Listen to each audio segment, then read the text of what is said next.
car won't start in Red Deer? Before you panic, here's what you should check first.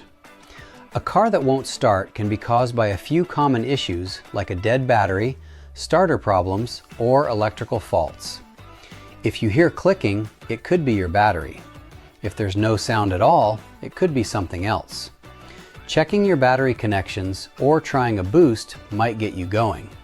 But if it doesn't, it's time to call a local auto repair shop. Red Deer has experienced mechanics who can diagnose the issue quickly and get you back on the road. The key is not to ignore it. Problems like this can get worse if left untreated. If your car won't start, don't wait. Get help right away. Follow Shop Red Deer to discover more trusted local businesses and tag a mechanic you recommend.